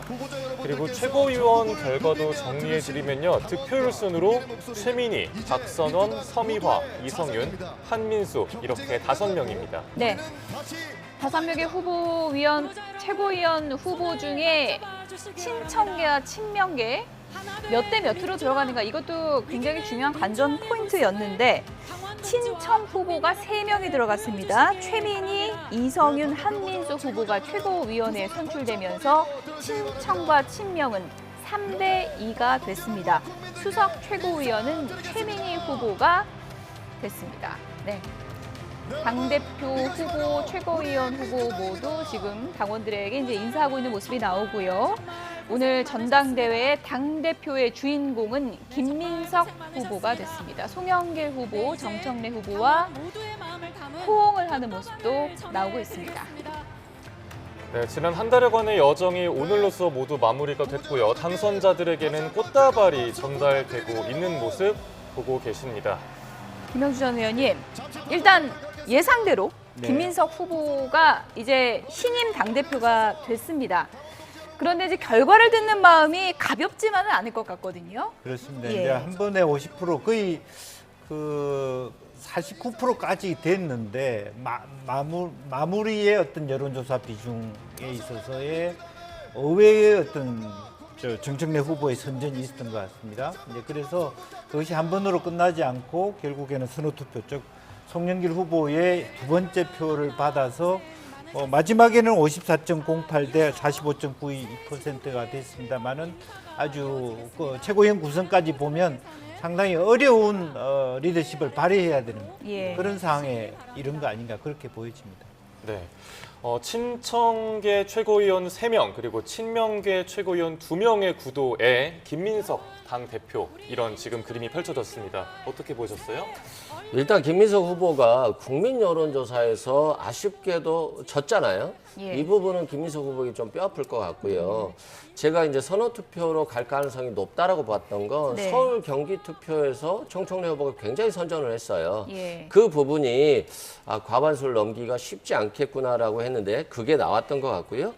또한 그 정청래 후보 같은 경우는 팀 플레이를 했어요. 최민희, 이성윤, 한민수 세 후보가 생일 투표를 한다고 하면서 상당히 표를 나눠 갖고 떨어지는 후보를 또 올려주는 등 조직적인 투표가 됐었습니다만 반면에 김민석 후보는 최고위원 후보들과 같이 동행은 했었습니다만 이렇게 팀 플레이를 하지는 않았어요. 네. 비판만 했었고요. 상대방에 대해서 그런 부분이 마지막에 좀 약소하게 좀 진 것 같고 다만 친명 후보가 5명이었잖아요. 예. 그 친청 후보는 3명이었는데 사퇴를 시키진 않았어요. 김영호 임미애 후보에게 사전 당원 투표에 있어서 사퇴를 하지 않았기 때문에 그 부분이 조금은 팀 정청래 팀에게 유리했다라고 생각합니다. 팀 정청래 최고위원 득표 전략이 좀 통했다 이렇게 봐야 통했죠. 될까요? 네, 예. 맞습니다. 다만 이게 이제 최고위원에서 결과적으로는 지명직이 있기 때문에 예. 정청래 팀이 김민석 후보를 공격하기는 어려울 거고요.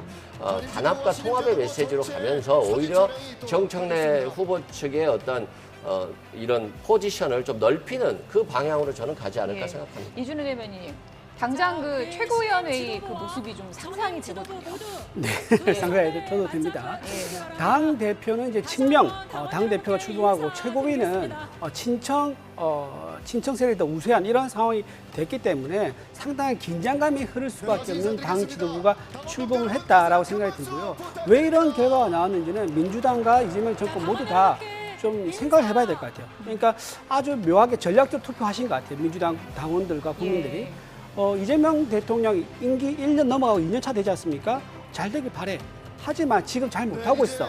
라는 그런 심리가 그대로 지금 전당대에 반영됐다. 이렇게 신청 견제 세력을 3명을 뽑아준 것을 보면 그렇게 느껴지고요.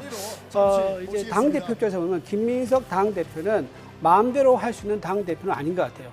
당대표이긴 하지만 이런 한계성이 있는 거고요. 정청래 후보 입장에서는 졌지만 완패는 아닌 또 이런 결과가 왔기 때문에 정청래 후보가 상당히 어떤 이제 당내의 어떤 현안에 대해서 키 역할을 할 수 있는 그런 명분이 좀 생겼다라는 말씀드리고 마지막으로 명청 갈등의 무대가 이제 최고위 안으로 좀 들어오는 이런 형국이 됐기 때문에 방금 말씀 제가 드린 대로 상당한 긴장감이 흐르는 당 지도부가 좀 펼쳐질 것 같다. 그리고 마지막으로 김민석 후보 측에서 친명 최고위원들이 사퇴가 너무 늦었다. 좀 더 일찍 사퇴했다 그러면 좀 지금과 다른 최고위 구성이 나왔을 거다. 그런 말씀드립니다. 한병도 원내대표가 당기를 인양하고 이제 신임 당대표죠. 김민석 신임 당대표가 당기를 흔들고 있습니다.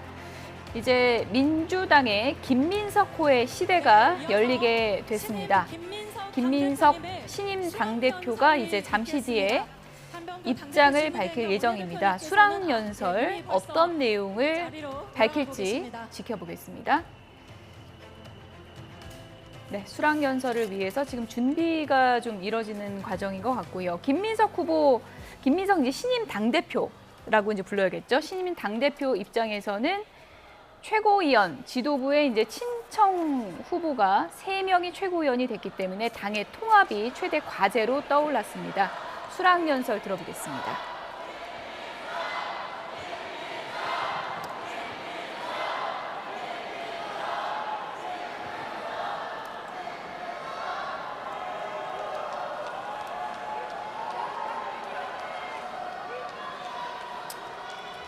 감사합니다. 감사합니다. 감사합니다. 당원께 감사드리고 국민께 감사드리고 하늘에 감사드립니다. 1인 1표의 전도사이신 정청래 후보님, 준비된 지도자 송영길 후보님, 저보다 더 뛰어난 역량을 가지신 두 후보님께 감사드립니다. 영광이었습니다. 많이 배웠습니다. 감사합니다.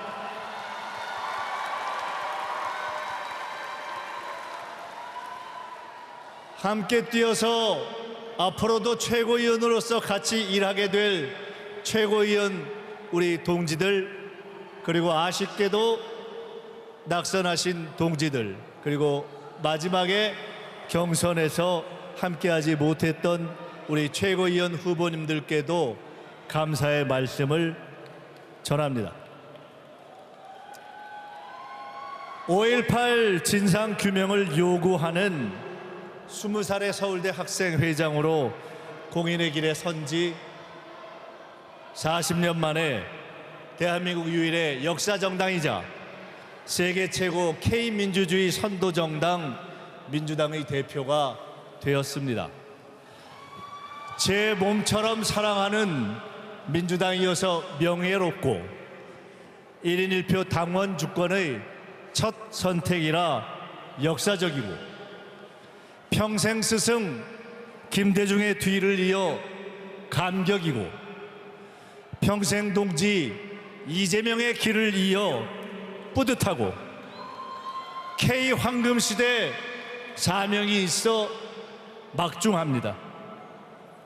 아들 때문에 거리의 투사가 되어 전경에게 장미를 건넸던 어머니가 생각나 울컥하고, 아버지와 동갑인 곧 100세 권노가 고모님께서 끝까지 자리를 함께 해주셔서 울컥하고, 18년 광야 생활을 지켜봐준 벗더라피라 울컥하고, 긴 세월 힘들었지만 견뎌낸 제 자신에 울컥합니다. 제 40년 정치 한 줄 결론은 하늘과 국민이 가장 두렵고 감사하다입니다. 겸손의 삼겸의 다짐이 저를 지켰고, 공부하는 정치가 저를 키웠고, 결국 정치는 국민이 한다는 무서운 반성이 저를 살렸습니다. 하여 국민과 당원 여러분께 깊이 감사드립니다. 오랜 시간의 격려가, 응원이, 비판이, 질책이 모두 한없이 감사합니다. 전대 기간 말씀드리고 약속한 모든 것을 다 지키겠습니다. 불가피한 변경이 필요할 때는 설명을 하겠습니다. 국민 여러분, 민주당을 바꾸겠습니다. 언어도, 정책도, 태도도, 문화도 진화할 것입니다. ABC에서 시작하겠습니다. 저는 이재명 정부의 ABCD 성장 전략을 짰습니다. 이번에는 민주당 ABC 플랜입니다.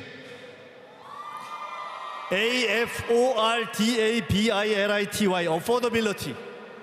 먹고 사는 민생 정치, 생활비 정치. 브로드, BROAD, 크고 넓은 덧셈 정치, 확장 정치. COMPTNC, 컴피턴스, 유능한 정치. 유능한 민생 중심 다수정당 민주당이 될 것입니다.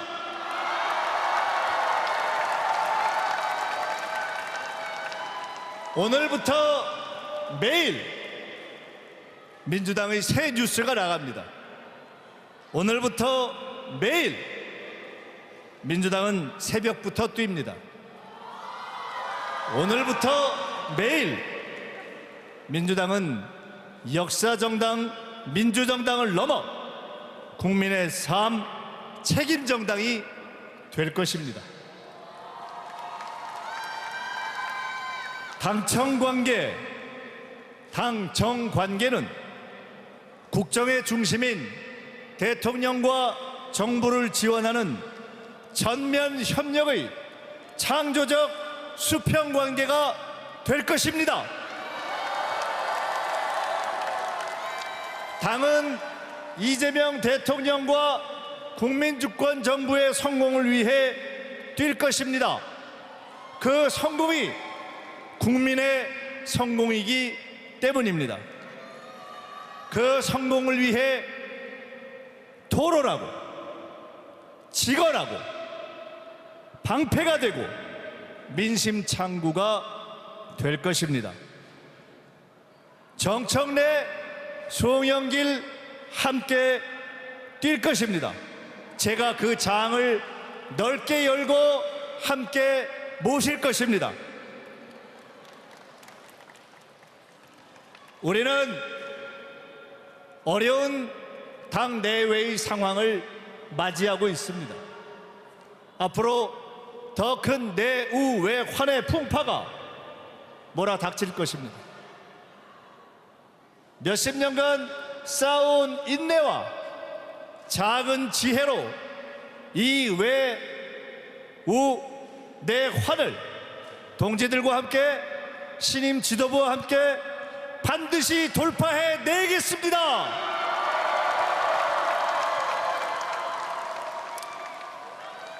존경하고 사랑하는 국민 여러분, 우리는 민주당입니다. 우리는 다시 뜁니다. 우리 민주당이 책임지겠습니다. 국민 여러분, 당원 여러분, 황금시대로 함께 갑시다.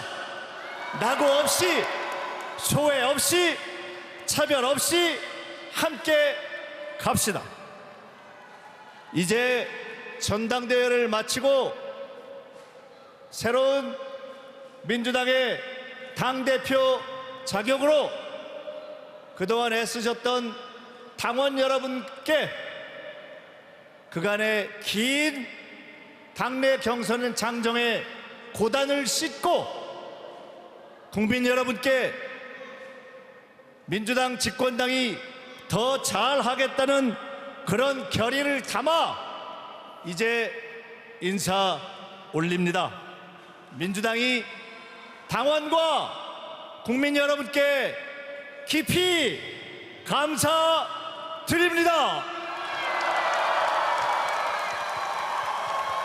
네, 큰 박수 부탁드립니다.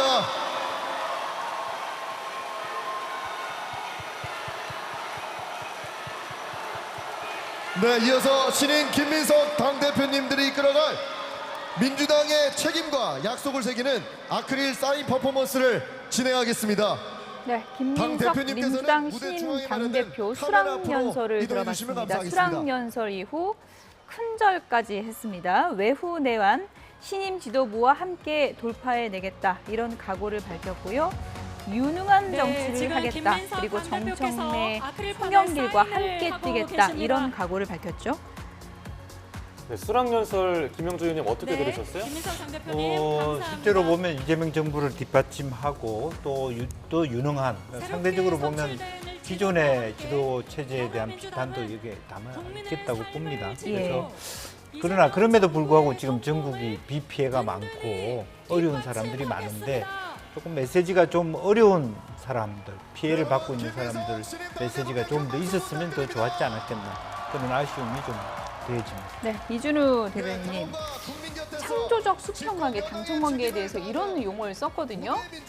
이게 창조적인 표현이어서 구체적으로는 무슨 말인지 잘 어떤 뜻이 담겨 있는지 좀 심오한 것 같긴 한데 추측을 해보자면 어떤 뜻일까요? 창조적 수평관계가 아마 지금 대통령의 지지를 의식한 표현 같아요. 예. 본인이 이제 창조적으로 만들어서 이런 단어를 붙였는데 대통령 지지율이 이렇게 지금 하락세에 있는데 그냥 무조건 대통령을 지키겠다라고 하면은 사실 김민석 후보가 당을 이끌기에 오히려 더 부담이 될 겁니다. 그래서 쓴소리하는 집권 여당의 대표가 되겠다. 이거를 애둘러 가지고 창조적 수평관계, 즉 대통령에게 끌려가는 또 대통령의 지위를 받는 그런 정당이 아니라 대등한 위치에 있으면서 쓴소리는 좀 하면서 대통령의 잘못된 방향 같은 거는 나도 좀 조언을 하면서 국민들 여러분 원하는 방향 갈 수 있도록 노력하겠다.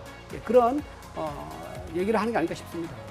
창조적 수평관계의 의미에 대해서 할 말은 하는 김민석 신임 당대표가 될 것이다라는 분석을 해주셨는데 변호사님은 어떻게 생각하세요? 윤석열 정부도 가장 비난받았던 게 수직적 당정관계였잖아요. 수평적 당정관계는 좋은데 또 본인만의 또 다른 의미인 것 같아요. 다만 자기도 이제 민심도 전달하는 그런 역할의 어떤 수평적 당정관계를 이렇게 창조적이라는 표현을 좀 쓴 것 같고요. 예. 그리고 방금 수락연설에서도 민생 얘기를 많이 했어요. 실제 부동산 문제와 관련해서 이재명 정부가 비판을 많이 받고 있고 또 주가와 관련해서도 삼전익스를 가지고 있는 사람 외에 레버리지 ETF를 투자했다거나 또 코스닥에 투자한 투자자들 같은 경우에는 굉장히 또 실망하고 있는 부분이 있어요. 그리고 9,000포인트 올라갈 때 다 그냥 대통령을 찬양해버리니까 떨어지니까 또 이게 대통령 책임으로 다가오는 거잖아요. 예. 그런 측면에서 경제와 민생을 좀 냉정하게 바라보고 어느 한 부동산 주가의 양극화보다는 이 경제의 온기가 민생으로 이어져야 되는 것이지 아직까지는 그 부분에 있어서 이재명 정부가 평가를 못 받는 것 같아요. 그래서 그 부분까지도 김민석 당대표가 좀 잘 아우르면서 민생이 골고루 잘 될 수 있도록 노력을 해야 될 것 같습니다. 그리고 정청래 후보와 또 통합도 잘 이루어야 되겠죠. 굉장히 정청래 후보가 선전한 부분이 있어요. 예. 생각보다 많이 선전을 했고 다 끝나니까 또 너무 칭찬해 주시는 거 아닙니까? 아니 이제 끝났으니까 통합 모드로 가야 되지 않겠어요? 그래서 정청래 후보도 잘해야 되겠지만 예. 김민석 당대표 원래 가진 사람이 베풀어야 되는 거예요. 가진 사람이 안 베풀고 그냥 자기 혼자 가지려고 하면 결국 또 잃는 것이니까 잘 통합으로 잘 이끌어 주셨으면 감사하겠습니다. 김민석 신임 당 대표도 정청래, 송영길과 함께 뛰겠다.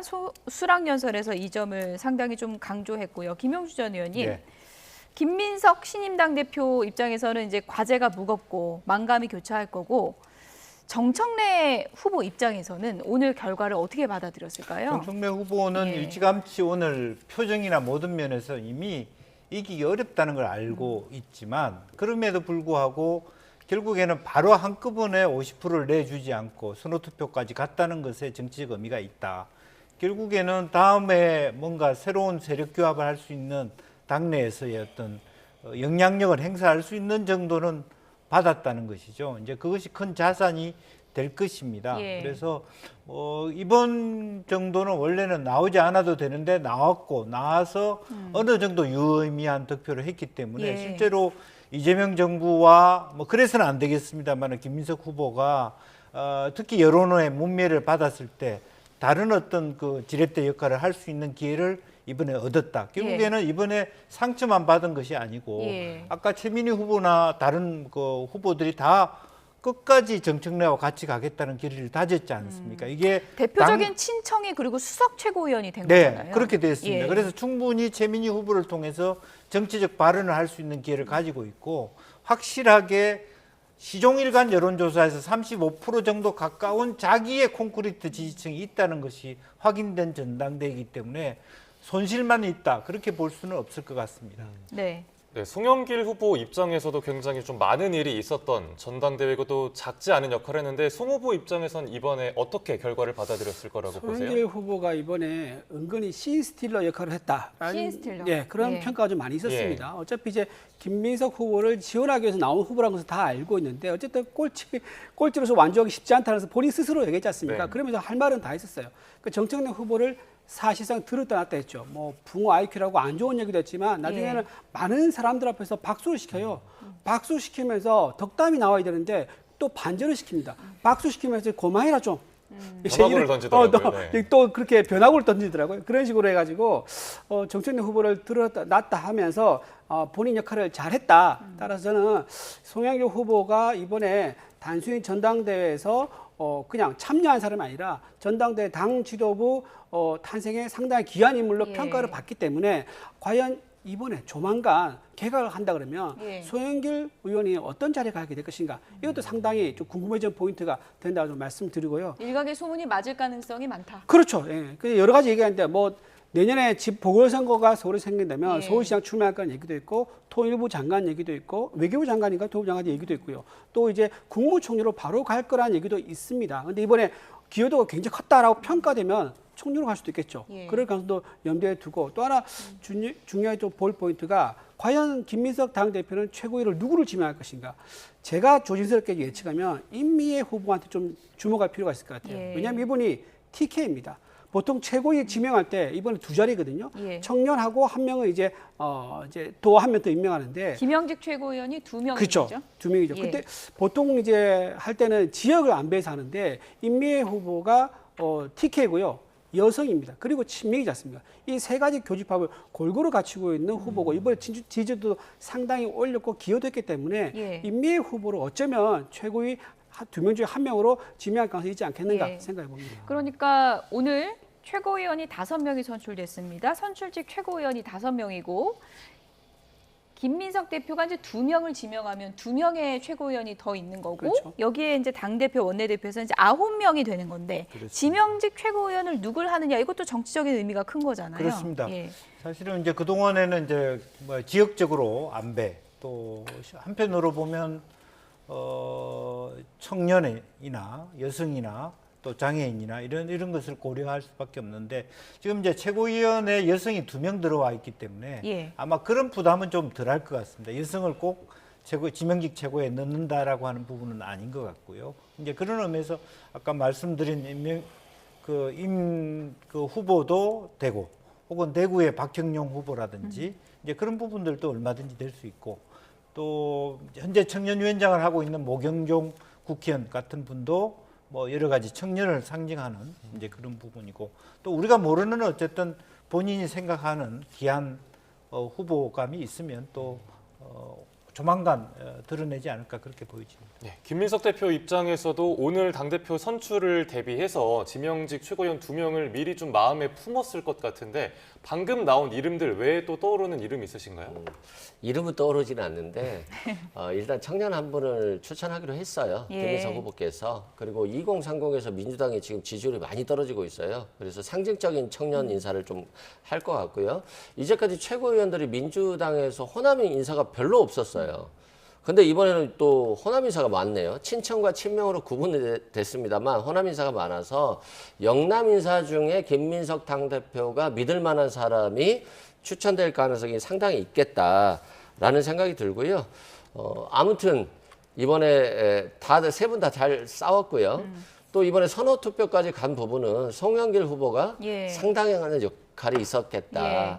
과반수에서 끝나지도 않을까 했습니다만 송영길 후보의 한 10%에 가까운 지지도가 상당히 이 전당대회를 좀 재밌게 했습니다. 1차 투표 결과는 공개 안 하는 건가요? 공개를 안 하는 겁니다. 예. 그리고 송영길 후보의 표도 공개를 안 합니다. 예. 그래서 상당히 좀 흥미를 줬었고요. 또 송영길 후보가 말했던 대로 통합이라든가 또 우리 이렇게 과정에 있어서 다퉜지만 송영길, 정청래, 김민석 당대표가 좀 통합으로 함께 간다라고 한다면 예. 다시 민주당이 강해지고 이재명 대통령의 지지율이 또 반등할 거라고 저는 봅니다. 네, 더불어민주당의 당대표 김민석 당대표가 선출이 됐습니다. 지금 전당대회가 열린 대전 컨벤션 센터에는 열기가 여전히 남아 있을 것 같은데요. 취재 기자를 좀 연결해서 알아보도록 하겠습니다. 백종규 기자.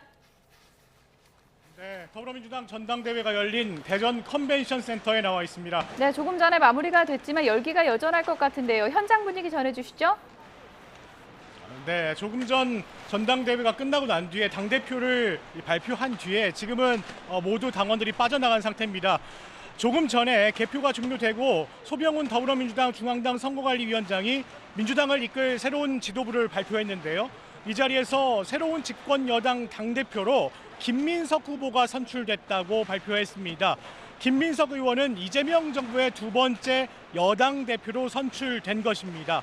당대표 경선 1차 개표에서 과반 득표자가 나오지 않으면서 이번부터 새롭게 적용된 선호투표를 적용했는데요. 선호투표 적용한 결과 김 후보가 54.08%의 누적 득표를 받아 45.92%를 득표한 정청래 후보를 누르고 승리했습니다. 김민석 신임 당대표는 누적 득표에서 과반을 얻지 못했지만 정청래 후보가 국민 여론조사 등에서 압승을 거두지 못하면서 신임 당대표로 선출된 겁니다. 최고위원은 최민희 의원이 1위를 기록하며 수석 최고위원 자리를 차지했습니다. 최민희 후보는 누적 득표율 18.35%를 득표했는데요. 그리고 박선원 후보가 17.57%를 기록해 2위, 그리고 서미화, 이성윤, 한민수 후보 순으로 최고위원에 당선됐습니다. 친명계인 김용 후보는 6위를 기록하면서 최고위원에 당선되지 못했습니다. 이로써 최고위원 구도가 친청계 3명, 친명계 2명 구도로 재편됐습니다. 네, 이렇게 신임 당대표로 김민석 대표가 선출이 되면서 당청 간의 소통과 정책 조율은 좀 원활할 거란 전망이 나온다고요? 네, 신임 당대표인 김민석 대표는 계속 안정적인 당청 관계를 강조해왔죠. 전당대회 내내 이런 이야기들을 이야기했습니다. 누가 새 여당 대표에 오르냐에 따라서 당청 간 소통과 정책 조율의 방식에 변화가 예상이 됐는데요. 당과 정부를 모두 경험한 만큼 당정 사이 소통과 정책 조율에서 원활한 가교 역할을 할 수 있다는 기대감이 나오고 있습니다. 김민석 대표, 이 대통령의 지지도가 하락 중인 가운데 중책을 맡게 된 상황인데요. 국정 동력을 살리는 한편 전당대회 기간 극심해진 분열을 봉합해야 하는 중책도 맡게 됐습니다. 앞으로 당면 과제, 말씀드린 대로 당내 갈등 봉합과 통합입니다. 전당대회 기간 치열하게 경쟁했던 정청래 후보와 그 지지자들을 향한 포용 행보에 나설지도 주목됩니다. 치열하게 경쟁하고 충돌했던 만큼 당장 당내 화합과 통합 행보에 나설 것으로 예상이 됩니다. 지금까지 대전 컨벤션 센터에서 YTN 백종규입니다. 예, 민주당 전당대회 결과 발표 정리해보고 있었고요. 그리고 지명직 최고위원이 누가 될지 이런 이야기도 하고 있었는데 오늘 전당대회 과정에서 그 전임 문재인 전 대통령 그리고 이재명 대통령의 축사 영상도 있었고 거기에 키워드는 결국 이제 결집과 화합이었습니다. 김민석 당대표 입장에서도 이제 최고위원에 3명의 친척 의원이 있다 보니까 좀 의미심장할 것 같거든요. 어떻게 예상하세요? 네, 유달리 이번에 뭐 서로 경론이 이루어졌기 때문에 예. 그 현 이재명 대통령께서도 하나 되는 것 단합을 요청했고 또 문재인 대통령께서도 좀 그 부분을 강조했기 때문에 더군다나 실제적으로 김민석 신임 대표 입장에서는 화합을 강조하지 않을 수 없습니다. 그리고 또 최민희 후보가 뭐 정청래 후보를 얘기했습니다만은 이해찬 정신을 가지고 이번 전당대회에 나왔단 말이죠. 네. 그 이해찬이 누굽니까? 이재명 대통령의 사실은 고문이었고 또 본인도 여기 누가 반명이 있느냐라고 얘기했기 때문에 실제로 가서는 뭐 대결적인 어떤 계파적 갈등들이 그렇게 많이 초기에 불거져 나오지는 않을 것이다. 다만 이번 전당대회 때 여러 가지 왔던 뭐 룰이라든지 여러 가지 부분에 대해서는 일정 정도의 뭐 초기 논쟁은 있을 수 있겠습니다만은 김민석 대표가 그런 부분을 잘 보듬어 가지 않을까 그렇게 보여집니다. 이준우 대변인, 지도부 이제 구성에 있어서 수석 최고위원이 뭐 특별한 역할이 부여되는 건 아니지만 그래도 이제 최민희 후보가 수석 최고위원이 된 거잖아요. 이건 어떻게 보세요? 누가 보더라도 예. 수석 최고위 타이틀을 얻은 최민희 의원이 정청래 의원의 대리 역할을 할 것이다 이렇게 보여집니다. 그리고 최고위가 열릴 때마다 이 3명의 친청 최고위 의원들은요 아마 따로 모 방에서 정청래 후보랑 먼저 티타임을 하고 최고위에 들어가는 이런 순서가 되지 않을까 싶은 생각이 좀 들어요. 그렇기 때문에 당분간은 허니문 기간이 당연히 있겠죠. 최민희 이제 수석도 이번에 아마 느꼈을 건데 본인의 어떤 그 험한 이제 워딩이라든가 언어 때문에 상처가 되는 사람도 있었고 또 안에서 갈등과 논란도 많이 되면서 본인이 또 지지율 쭉 떨어지는 이런 것도 경험했기 때문에 본인도 당분간은 뭐 나서지는 않을 것입니다. 본인 스타일대로 하지 않을 거예요. 그래서 최대한 김민석 당대표에게 힘을 실어주면서 협조하는 모습을 보일 거지만 그게 과연 언제까지 갈지 좀 의문이다 말씀드리고 그리고 이제 어떤 이제 화해와 화합의 어떤 이제 상황이 벌어질 것이냐 그걸 판단하는 첫 번째 기준은요 윤리위 제소하겠다고 서로 얘기했었거든요. 정청래 후보도 그렇고 김민석 후보도 그랬었는데 그거를 전부 다 없애겠다, 이거 묻지 않겠다라고 선언하는 거 이게 언제쯤 나오느냐. 그리고 두 번째는요. 김민석 후보 그때 TV 토론할 때 대통령과 밥을 먹는다면 누굴 데려갔냐라고 했을 때 정청래 후보를 데려간다 얘기했었거든요. 네. 정말 그렇게 한다 그러면은 아마 화합의 길로 가는 것처럼 일단 보일 것 같아요. 근데 이런 부분들이 좀 포인트가 좀 될 것 그게 같습니다. 현실화될 가능성은 있다고 보세요? 저는 있다고 봅니다. 예. 지금 어쨌든 당과 대통령 지지율이 좀 위험한 상황이고 특히 대통령 지지율이 위험한 상황이기 때문에 이거를 수습하기 위해서 지지율이 더 높은 당의 지지율을 이용해서 대통령 지지를 끌어올리는 그런 전략을 쓸 거기 때문에 당의 화합한 모습을 적극적으로 일단 보여줄 걸로 보입니다. 네. 앞서 뭐 제 느낌일 수는 있겠습니다만 1차 투표에서 끝나지 않았다라는 발표가 있을 때 김민석 당대표, 신임 당대표죠 지금은 표정이 썩 좋지 않았거든요.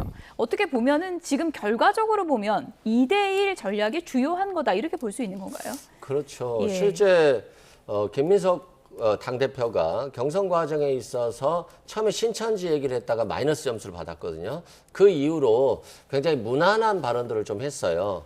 그런데 김민석 후보가 왜 당대표가 되어야 됐는지에 대해서 당청관계 안정이라든가 이재명 정부 성공. 근데 이건 좀 어떻게 보면 남들도 다 하는 얘기잖아요.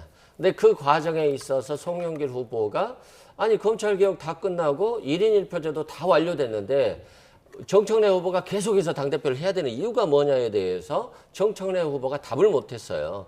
그리고 계속해서 자신은 개혁을 강조했습니다만 그러면 이제 검찰개혁 1인 1표제 개혁이 다 끝났는데 그 다음 개혁은 뭐 할 것이냐에 대해서 아무런 메시지를 내지 못했어요. 그래서 이건 좀 정책적인 메시지에 있어서 정청래 후보가 약점을 좀 노출한 것이고 그러면서 그걸 파고들었던 송영길 후보가 상대적으로 굉장한 비중을 차지했어요. 득표율로 보면 한 9% 정도였습니다만 그 이상의 포지션을 차지하면서 상당히 좀 빛나지 않았습니까?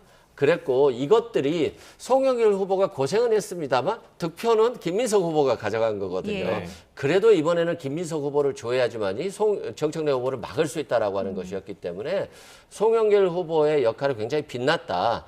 그리고 이제 김민석 후보는 통합이죠. 결국엔 통합인데 문제는 김민석 당대표만 통합이 문제되겠습니까? 대통령도 통합이죠. 대통령의 지지율이 많이 떨어지는 건 정청래 후보의 말대로 코어 지지층이 일부 떨어진 부분이 있어요. 정청래 후보를 강력하게 지지했던 부분들은 대통령 지지하고 싶어지지 않은 마음이 있었을 수 있어요.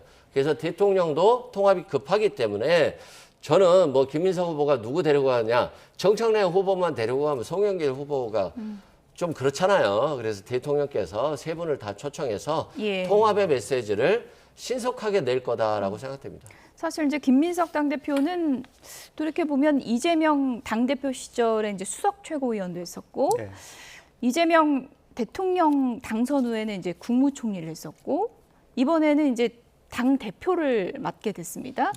상당히 깊은 인연의 정치적 동지가 된 거잖아요. 그렇습니다. 이제 그런 의미에서 보면 사실은 정청래 후보가 한번 배신하면 영원히 배신한다라고 하는 것이 말이 안 되는 게 그 배신자 대통령이 선택한 가장 아끼고 선택한 총리까지 한 사람을 계속 배신자라고 얘기하는 것 자체가 한계가 있는 얘기예요.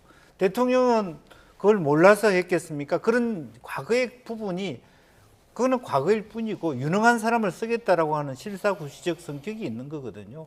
이제 그런 면에서 정청래 후보의 김민석 후보에 대한 공격에 한계가 있다라는 이제 얘기일 거고요. 결론적으로 제가 말씀드리면 이번 전당대회가 어찌 보면 안타깝게도 제 예상을 벗어나지 못했습니다. 즉 호남에서의 정청래 후보의 고전 그리고 선호투표 그러니까 어떻게 되든 뭐로 가든 앞으로 가든 정청래 후보가 되기 힘든 구조적 한계를 가지고 있었다. 그런 부분에 대해서는 저는 결과적으로는 김민석 후보가 처음부터 여유 있게 중간의 과정은 치열하게 싸움을 했습니다만은 사실은 결론은 이미 나 있는 선거를 했다. 전쟁을 했다. 그렇게 봐야 될 것 같습니다. 선호투표제 도입하느냐 마느냐 놓고도 상당히 긴 시간의 논쟁이 있었는데 결국 선호투표제를 쓰게 됐네요. 결국은 쓰게 됐고 아마 이런 상황을 예상을 좀 한 것 같아요. 그렇기 때문에 지금 선호투표제 어쨌든 효과를 봤죠. 효과를 봤었고 저는 이제 좀 하나 짚고 싶은 것이 지금 대통령은 모두의 대통령이라는 캐치프레이즈를 걸고 있습니다. 아까 민주당 전당대회에서도 뒤에 보니까 모두의 민주당이라는 캐치프레이즈가 썩 적혀져 있더라고요. 근데 이번 전당대회 투표 결과를 보면요. 모두의 민주당이라는 전국 정당을 지향을 하지만 이번 전당대회에서 승패를 가르는 곳은 호남에서 나왔었어요. 그래서 모두의 민주당을 지향하면서도 한계를 드러냈다. 호남이 결정적으로 호남의 어떤 그 선택에 좌우되는 그런 정당이 드러났기 때문에 또한 한계성이 드러난 이번에 민주당의 전당대회 아니었느냐 그런 생각도 해보고요. 그리고 방금 말씀하신 것 중에 김민석 이제 배신자론이 좀 실패했다 생각하는데 저는 배신자는 얘기는 아직까지 충분히 할 수 있다 생각해요. 왜냐하면요. 이재명 대통령이 지금 권력이 있고 힘이 있잖아요. 그러니까 배신 당연히 안 하죠. 그러니까 이 배신이 어떤 상황이냐면은 이재명 대통령이 위기에 있을 때 그때 어떻게 선택하냐 이게 이제 배신이냐 의리냐 이렇게 따질 수 있는 거거든요. 그래서 저는 대통령이 현재 권력이 살아있고 임기 1년차이기 때문에 배신할 수 없는 상황이었다고 구조적으로 그리고 위기가 왔을 때 사법 리스크라든가 그런 게 왔을 때 어떤 선택할지는 두고 봐야 될 일이다 말씀드립니다. 치열했던 민주당 전당대회 한 달간의 이제 경선이었고요. 전해드린 것처럼 김민석 신임 당대표가 선출됐습니다. 세 분과 정리해봤습니다. 김영주 전 민주당 의원, 이승훈 변호사, 이준우 국민의힘 미디어 대변인 세 분이었습니다. 고맙습니다.